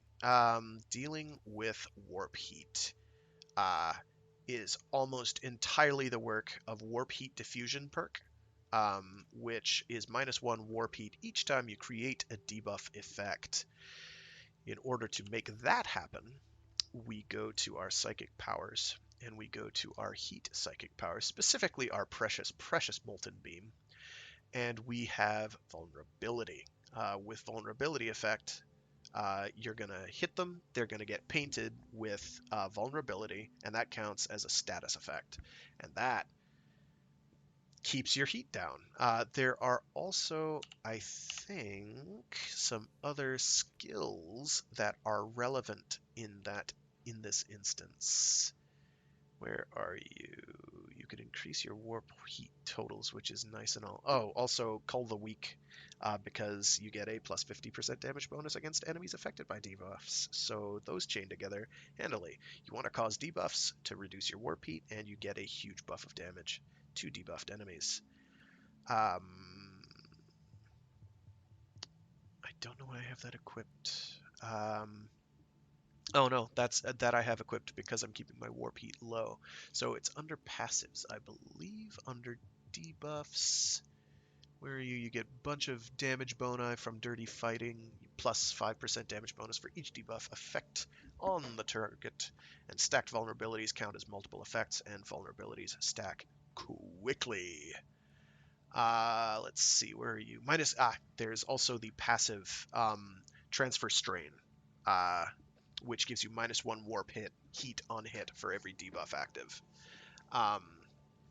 So between that and the perk, you keep your warp heat at rock bottom. It goes way down. I want to say there's one that works based on crit as well. Plus 3% critical chance for every debuff effect, which gives you high chance of debuffing, or getting a crit rather. That reduces their damage. Is it under crits? There is something under there. Yeah, here we go. -1 warp heat on critical hit. So you're critting often. My build is not perfect in that regard. It could be critting a lot more frequently, but that will reduce your warp heat as well. So you can be getting, like, per hit, practically, you're gonna reduce warp heat by like 3 per hit, and you've on something like the fire beam or exterminate. Oh, my cat is not happy about what's going on outside.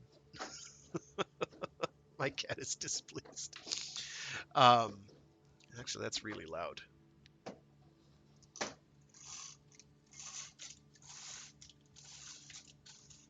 There we go. There's something going on outside that's making a lot of noise, and my cat isn't happy about it at all. Because things like Molten Beam and Exterminate hit very frequently while they're connecting, they just keep, it's a constant channeled pop, pop, pop, pop, pop, pop, pop, pop, pop, pop. It hits a lot. So you're a monster. You're an absolute monster with Molten Beam or Exterminate. Difficulty with Exterminate is its cooldown time, and there are some skills I should probably be taking in order to alleviate that somewhat. But that's the gist.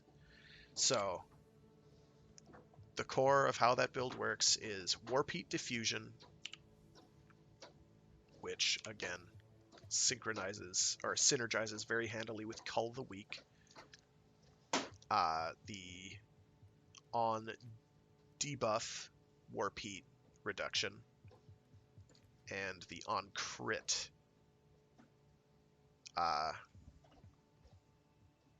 warp heat reduction. It all stacks together very, very nicely. And then you also will still be actually gaining that warp heat, but losing it immediately. So something like Invigorating Faith under the support tree also is giving you health for all the warp heat that you're gaining, and then immediately losing. So pretty nuts. It's bonkers. It's truly, truly bonkers. Psychers are absolutely off the chain. They're bananas with the amount of damage they're capable of doing. This build is not optimized, but it's a great sustainability build. This is not an Aetherwalker Psyker, though. so I don't have the perk for him that, let's go, that there's a perk for the Aetherwalker Psyker specifically, that he starts with, that gives you a damage bonus, I think it is, for every single status bonus you have. One of the yeah, you know what I'm talking about. A buff build. Yep, you know what I'm talking about. You can synergize them together. I went with this one for some reason, because I was expecting to be at high warp heat, and then I learned, oh yeah, by the way, you can just completely circumvent warp heat entirely and get rid of it. And I'm like, oh, well, the starting perk that I have is completely worthless. So I then kind of was like, I'm going to quit Psyker for a while and do another class for a bit. And then, I made an Ether Walker and haven't really built him up yet. But I'm probably going to transfer all this guy's gear over there. But that's a great build. Like, hybridizing the buff build and the low warp heat build make you a monster, an absolute monster. I love the Psyker. Um, Absolutely love him. So yeah, going with vulnerability is what you want to do for your Molten Beam. I have armor piercing on there just to deal with the durable enemies. Oh, nice, nice, nice. Getting into the real grind at those levels, as you mentioned, post campaign, that is where the grind begins. But priority assignments help a lot with that. On priority assignments, you will occasionally get missions. Let me see if one of these does it. That will give you a morality choice, so you can continue increasing the morality decision you went with. I do not have any useful things to offer for what morality to choose, because I haven't gotten to the end game stage where those are, uh, where the passive effects from some of the weapons, the morality weapons, Demon Forged versus what is it, Holy Relic? I don't remember right now. Where are you? Morality. Where's morality? Not glory. Character. Morality. Here we go. Um, Holy items versus demon forged items. Um, I haven't gotten to the point where that's relevant, as you can see. My morality is only at like 125. Um, I want to. I don't know that there's one of the DLCs that gives you a morality option, but I know you can get them randomly. And it's either 5 or 15 morality per. I don't remember. Assume low. Assume it's going to be like 5 morality. So it takes a long time to max that out. I don't have it maxed out on any of my characters. I had as much morality as it was possible to have early on for a Crusader, which vanished into the ether. I don't know if I deleted him or what. I now have a replacement Crusader and just kind of cry about it. I think that was when I was doing the beta test. They had a beta server. So for the last bit of this, I'm going to go back to my tech priest. I need to switch characters, and the cat is making that impossible. Thanks so much, cat. If you're wondering what the mask thing is all about, it is a thing that I got for being there early and participating early. I will take it off so you can see. The tech priest gets a little Pope hat, and I think it's really cute. I think it's really cute. Some people have complained and been extremely vocal in their complaint about this. Okay, he lost his helmet. Let me unequip and re-equip. So he has no hat. That's wrong. I'm going to quit out and go back in and see if that fixes it. I think by and large the Puritan perks are slightly better because you get advantages from going co-op. But and I'm trying to remember, because there's a list. You can find it on the Inquisitor Martyr Reddit. that has the list of the various weapon enchants that you can get that are specific to holy versus demon forged weapons. And some of those are pretty interesting. I believe Radical tends towards damage over time, which means it's okay with assassins. Crusaders can get some benefit, I guess. Not really. I can't think of any DOTs that they get. Psyker can benefit from DOT, damage over time. I think Puritan tends to give you more resistances and the like.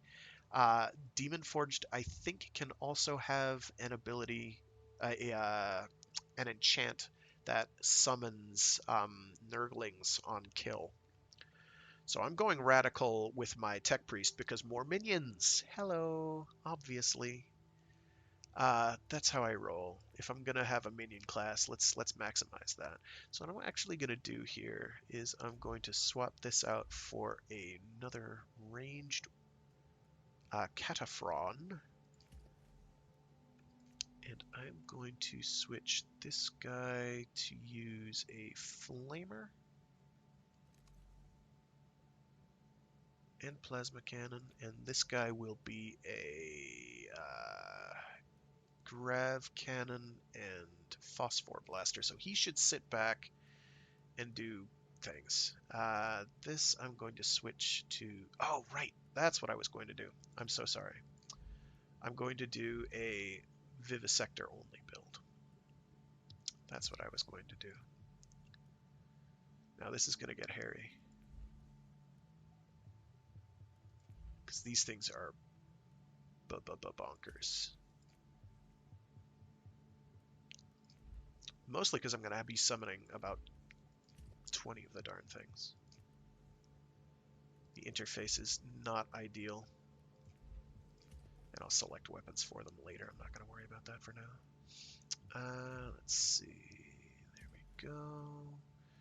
And I'll make you claws, you claws. Actually, I can do this more easily if I just do there and there. The icons here, that's the 1 key, that's the 2 key, that's the mouse 5, that's the mouse 4, and that's mouse right click.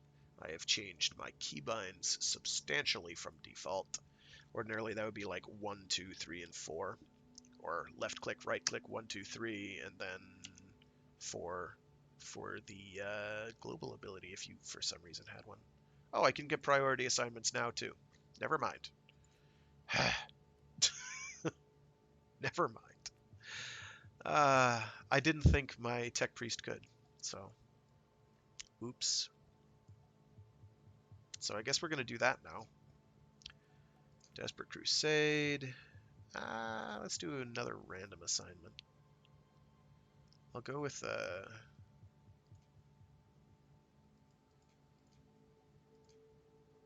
why not?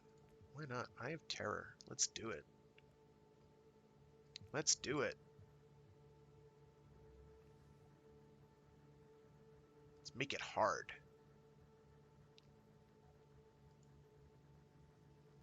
I don't think you can do tarots on these. Can you? I've been through this. I've been through this.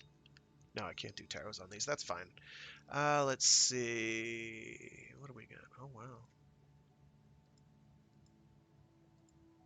That's pretty expensive. Establish a psychic sensory network using psi-sensitive citizens in the region. Unforeseen consequences. 101. Reduce military presence in one particular region to make it a more inviting target. No. Spread the available units to cover the largest possible area without overstretching the army. Nah, let's go with the psychic stuff, because why not? What's the worst that can happen? Demonic invasion, I believe, is the term I'm looking for here.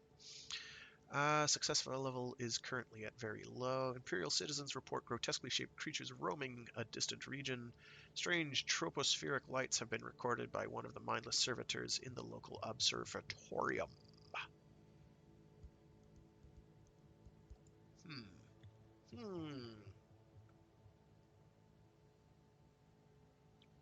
Well, I trust a mindless servitor. Strange tropospheric lights it is. Level 33. This is going to go really poorly. Okay, So I'm not ready for this. So what's going to happen with this is I'm going to be kiting the entire time. And I'm going to be throwing out these little dispensable minions who are going to suicide themselves, and hopefully that will be enough to save my bacon. Because I'm going to be busy plinking away at them at the same time. Between the stars, the ancient unseen enemies of mankind 2, 1. be strong and give them no quarter. Lots of Gribblies. I should have equipped some of these with... Never mind, it's too late now. It's all too late. Oh, I need... Oh gosh, that's not doing any damage to them at all. Oh boy. So this is going to take a while. Oh no.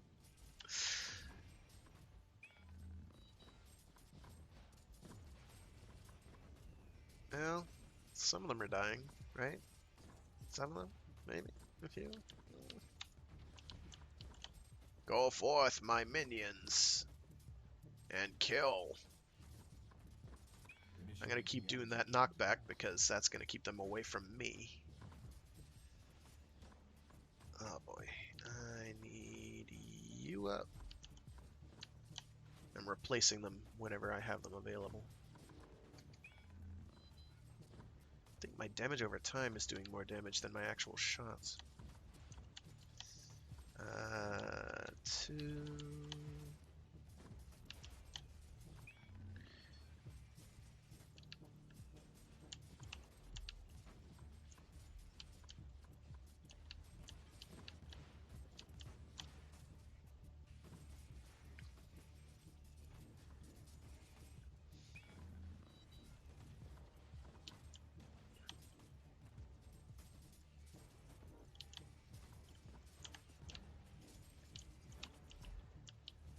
Another tech memento has been lost.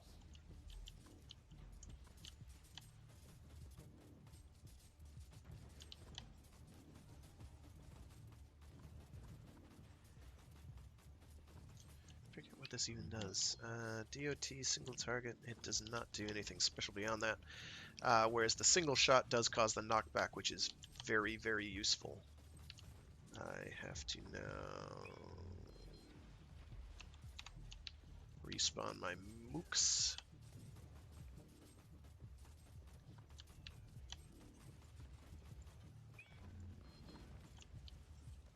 Yikes.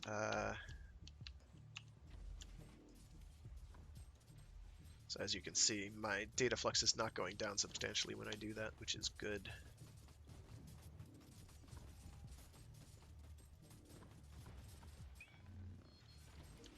There we go. And when they die, they explode, and much damage is dealt. So, unfortunately, though, I need to...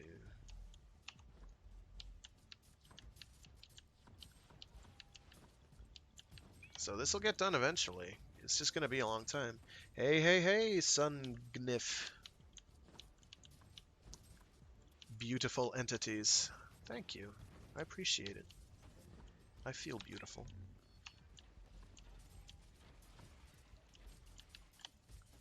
So this is right now I'm level 23. It's on impossible difficulty. Plus 10 levels, and I am just using my tech priest to cause as much damage with his little minions as he possibly can. They are very, very nicely tied up, though. I'm extremely happy with how well this is working out. Something just shot me with like a melta. It could have hurt a lot more than it did, though. 2, 1. Let me switch to my single shot variant of the radium rifle. Plinking away. Plink, plink, plink. It's actually doing a decent little blip of damage. A pixel or two.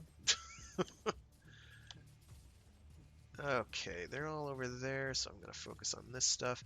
Their passive health gain is keeping most of them alive pretty well, actually. Ah, don't shoot me. Thank you. I just wish kills from my from my minions actually counted towards the various passive stat point gains and perks, as well as the ancient relics. So as you can see, I'm doing piss little damage. Very little damage indeed. Oh. Okay. An atrocious. Not many yet, because I'm still kind of getting used to the class. I don't have any real tips at the moment. Right now, I mean, oh gosh, I need to compose my thoughts a lot better than I'm doing. I apologize. Because I'm trying to focus on two things at once, and I'm extremely bad at multitasking.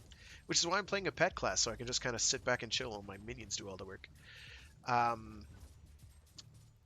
So right now I've got a perk equipped. I'm going to back away from all these monsters so I can show what that is.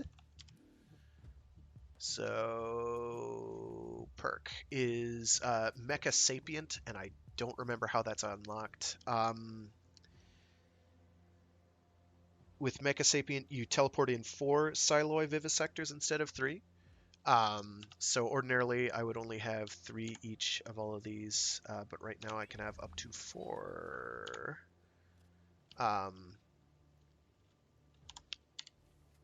I also, what is the other thing I have? Also, for your equipment, Technomartyr Vestment will give you an extra slot. Technomartyr Girdle will give you an extra slot for summonables. And then if you have, let me switch to set 1, one of the weapons that does not have a 2 after it. So an arc rifle, vanilla arc rifle, vanilla radium carbine, because ordinarily you'll have like a radium carbine 2 or a arc rifle 2 or an omnicyan axe 2 or a voltaic axe 2. They'll have a little 2. It's right here. Right there. Right there. That will only give you 2 slots, but if you go with one that doesn't, like this radium carbine 1, you'll have 3 slots available for use. And when you switch weapon sets, it keeps whatever you've got spawned. You just can't resummon them in after they die. So right now I've got the radium carbine without a 2, and I have 1, 2, 3, 4, 5 slots. When I switch to this radium carbine 2, I have 1, 2, 3, 4. But that 5th slot, the 5th set stays active. So these guys aren't especially damaging. As you can see, they're doing very little damage per hit on absolutely anything. And if I encounter something like a Psyker or whatever that can reheal itself, I am in extremely deep trouble. And I'm probably going to have to just run away because I'm not going to be able to kill it. Full stop. So they killed me. That's bad. I would have preferred that didn't happen. So yeah, that's the basics. As far as geez Louise, building my build. As far as their passives went over, and I went over this with Ursidia before. I think he's the only person who's tuned in, or at least commenting. You can basically all his passive trees, the ones specific to him, construct ability, construct defense, construct offense, and construct specialization, all unique to him and all offer something different. Construct specialization will give you different options as far as weapons for your constructs are concerned. Construct ability will unlock various passive abilities as well as opening up equipment slots to modify them further. Construct defense will give them better stats, better defensive stats, as well as unlocking improved Voltageist turret weapons and something else relevant here. There's different modules you can equip, and this unlocks a couple of different ones, Regenetor and Defensor.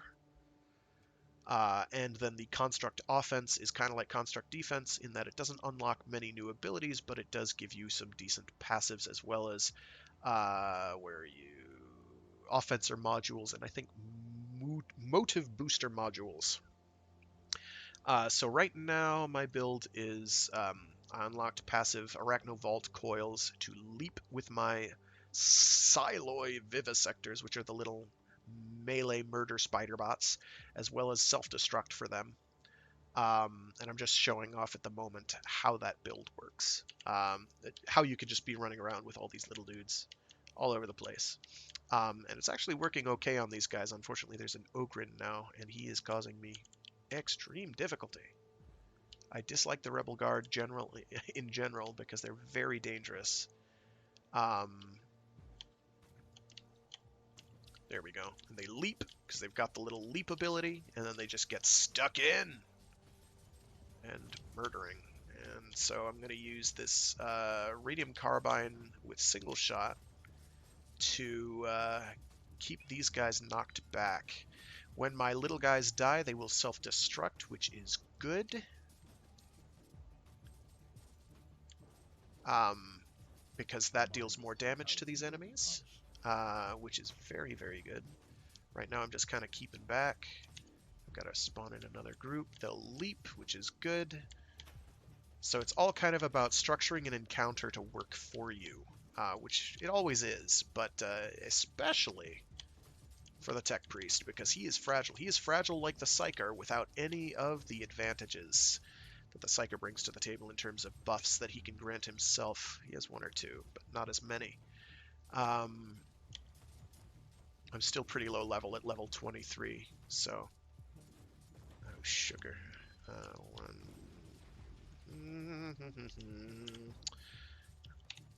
There we go. Maximizing the number of Gribblies I've got on this guy, I'm going to proceed to keep shooting him with this knockback, which will get him into a corner. If I had a Voltageist turret, I would be busy shooting much faster than I currently am. There we go.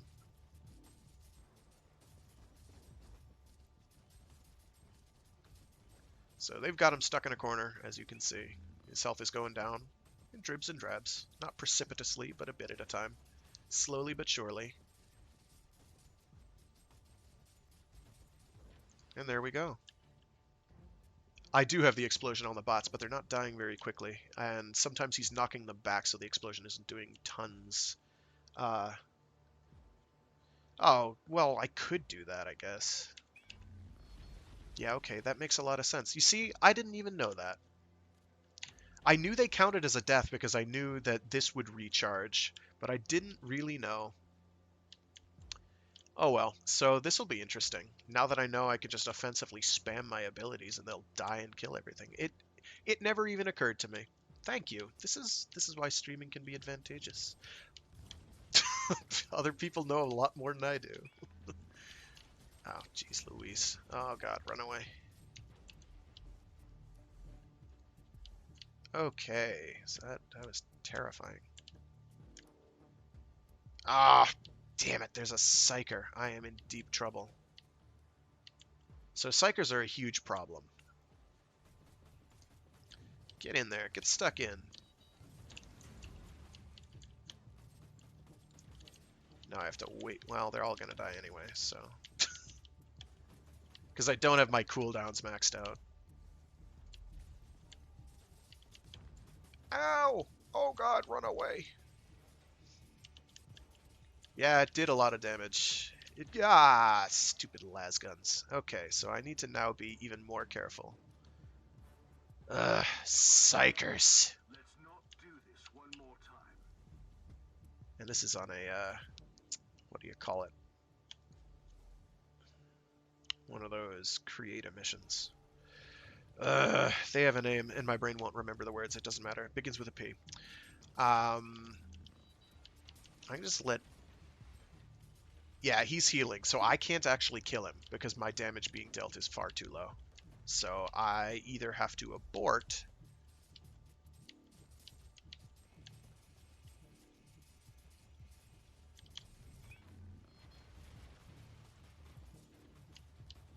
or run past him. Yeah, it's 95. I know it's 95. That's the problem. Because I decided, hey, it would be fun to do impossible. Let's see. What are my odds of getting past him? He's got the little mines.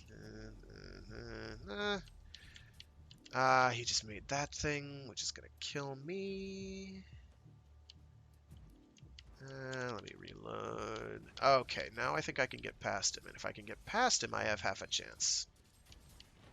Okay, well, that went about as well as could be expected. So, that's spectacular.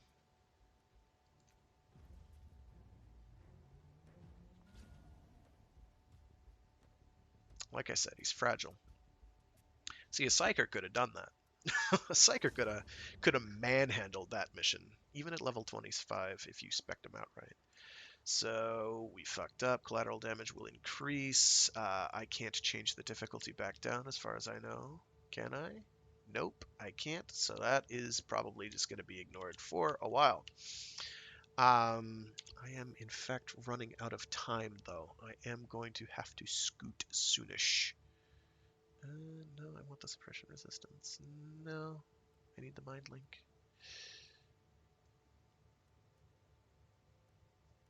And I'm so close to having 20 mind link. Mind link is good. And going with Castellans wouldn't matter because they're going to die just as quickly. Castellans are awesome. I'm very fond. I do actually have to scoot. I do stream every Monday though. So every Monday, Wednesday, and Saturday. Actually, on Wednesdays I do a Warframe related stream. Mondays I do something mecha related, but right now I've got this counts. It's got robots. Robots are mechs, right? Right. Uh, they're robots. Some of them are large. The Castellan is especially large. It's a giant robot. It counts. And then Saturdays I do a story time Saturday where I'll read. Right now I'm reading aloud. Normally I do short stories, but I'm reading aloud Blind Sight by Peter Watts, which is awesome. It's a great science fiction novel. I recommend it. Hence why I'm reading it. Gosh, I wonder why. But yeah, I'll probably be doing more of this. I may fit in more streams throughout the week. They will not be scheduled though, unless I can wrangle like 24 hours in advance. And no, because my week is a little tight at the moment. My free time, I've managed to set aside 2 hours Monday, Wednesday, Friday. But same time, starts at noon Eastern Standard, so whatever time that is for everyone else. I should really get around to posting schedules on all the various sites I stream to. That would be great. That would be smart. I still haven't done that, and I've been doing this for months.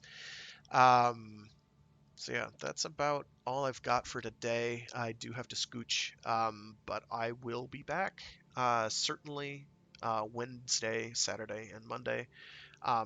Next Monday, though, we'll probably not be doing Inquisitor, but I will certainly be doing because Metal Wolf Chaos is out tomorrow, so giant robots. But I will do Inquisitor pretty frequently as I level up the Tech Priest because it's worth it. And I'll try and fit in some additional Inquisitor streams because I love the game. I love it to death. I love it a lot. I think it's a lot of fun. Even when it's just brutally smacking you into a wall like it just did. GG, no RE. But yeah, no, thanks for tuning in. Absolutely, I appreciate it. Feel free to tune in again. I also have it on YouTube. You can watch the streams over again. And as well as Twitch, as well as Mixer, I think, and probably Facebook too. I have a program that does it all for me.